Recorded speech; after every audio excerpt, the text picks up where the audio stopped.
बात करते हैं हम पॉलिटिकल का, मतलब पॉलिटिकल साइंस का। अध्याय 4 है नागरिकता। नागरिकता को खत्म करेंगे, ज़्यादा क्वेश्चन नहीं है, 6 क्वेश्चन है, लेकिन उसमें बहुत सारे क्वेश्चन आपको निकल जाएंगे। और चलिए शुरू करते हैं। तो पहला क्वेश्चन देखिए कि संविधान का कौन सा भाग जो है नागरिकता से संबंधित है। इससे पहले मैं बता दूं, वीडियो को स्पीड करके आप देख लीजिएगा अगर देखना चाहते हैं तो। संविधान का कौन सा भाग जो है नागरिकता से संबंधित है, तो वो है ऑप्शन नंबर ए, भाग 2। भाग 2 जो है हमारा नागरिकता से संबंधित है। अब चलिए, जरूरी है, भारतीय संविधान के कौन से भाग में नागरिकता की बात की गई है, तो भाग 2 में।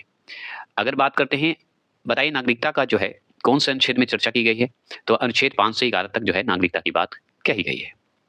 क्लियर हो गया, उसका उल्लेख किया गया है। तो आर्टिकल पूछे तो 5 से 11, अगर भाग पूछे तो 2। आगे चलते हैं। नागरिकता की बात करें तो नागरिकता जो है लोकतंत्रात्मक राज्य व्यवस्था के, याद रखिए, लोकतंत्रात्मक राज्य व्यवस्था के अपरिहार्य सिद्धांत को कानूनी स्वरूप प्रदान करती है। तो अपरिहार्य का मतलब ही होता है अनिवार्य, इनएस्केपेबल पढ़ते हैं, याद रखिएगा, इंग्लिश में है ये। और ऐसे अपरिहार्य को कहा जाता है अनिवार्य भी कहा जाता है। तो हमारे लिए राज्य व्यवस्था जो है अनिवार्य सिद्धांत को कानूनी स्वरूप प्रदान करता है।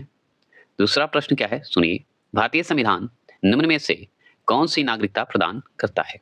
भारतीय संविधान जो है निम्न में से कौन सी नागरिकता प्रदान करता है, तो हम बताएंगे ऑप्शन नंबर बी, एकल नागरिकता जो है प्रदान करता है। क्या करता है, एकल नागरिकता जो है प्रदान करता है। अब चलिए जानते हैं, सुनिए। भारतीय संविधान जो है एकल नागरिकता, जिसे सिंगल सिटीजनशिप का जो है प्रदान करता है। भारतीय संविधान में एकल नागरिकता का उपबंध जो है ब्रिटेन के संविधान से लिया गया है। तो सबसे इंपॉर्टेंट सवाल बना कि एकल नागरिकता कहां से लिया गया है, किस संविधान से, तो ब्रिटेन के संविधान से लिया गया है। भारत में केवल जो है प्राकृतिक व्यक्ति को ही नागरिकता दी जाती है। प्राकृतिक है, विधिक विधिक व्यक्तियों जैसे कंपनी, निगम आदि को नहीं दी जाती।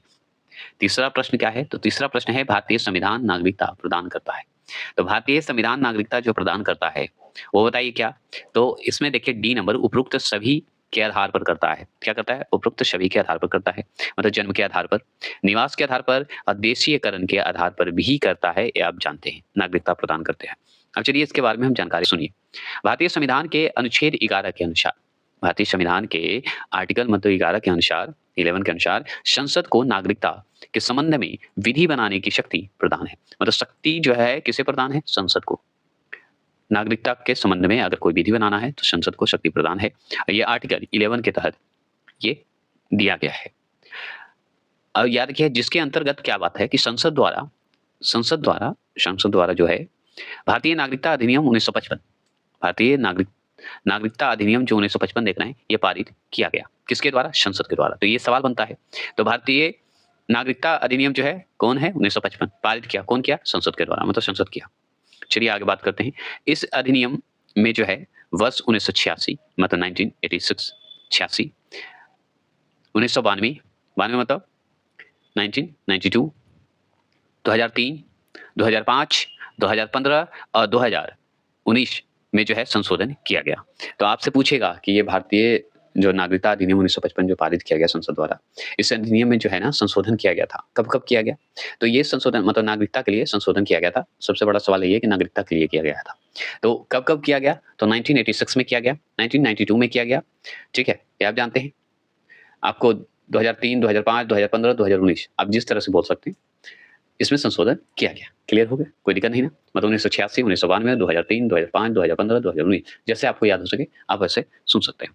आगे बात करते हैं। वर्तमान में भारतीय नागरिकता 5 प्रकार से जो है प्राप्त की जा सकती है। तो 5 प्रकार से नागरिकता आपको मिलेगा, मतलब सिटीजनशिप।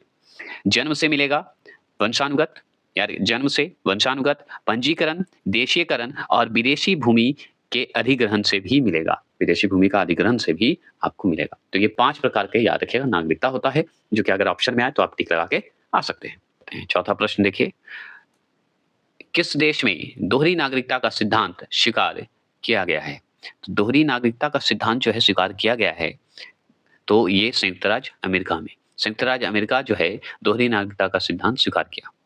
चलिए इसके बारे में हम जानते हैं, तो सुनिए। ड्यूल सिटीजनशिप होता है, ठीक है, यहाँ पे देख रहे हैं हम। तो संयुक्त राज्य अमेरिका में दोहरी नागरिकता का सिद्धांत जो है स्वीकार किया गया है। ये हम पढ़ चुके हैं, क्वेश्चन ही था ये।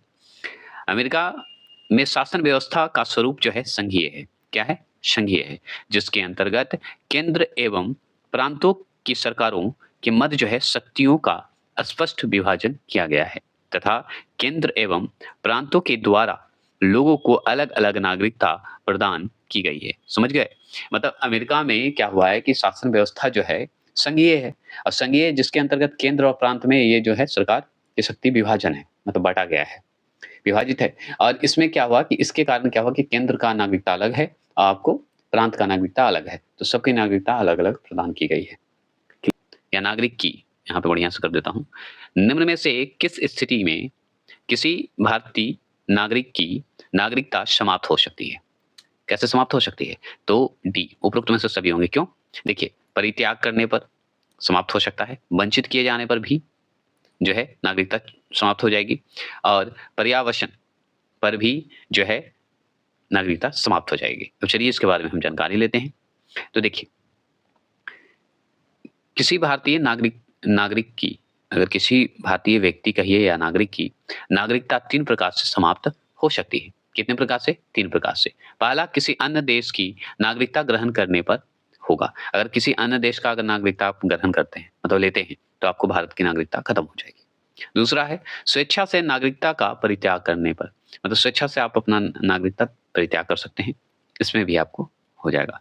सरकार द्वारा नागरिकता से वंचित करने पर, अगर सरकार द्वारा अगर नागरिकता से वंचित कर दिया गया, तो इसमें भी आपको नागरिकता जो है नहीं मिलेगी।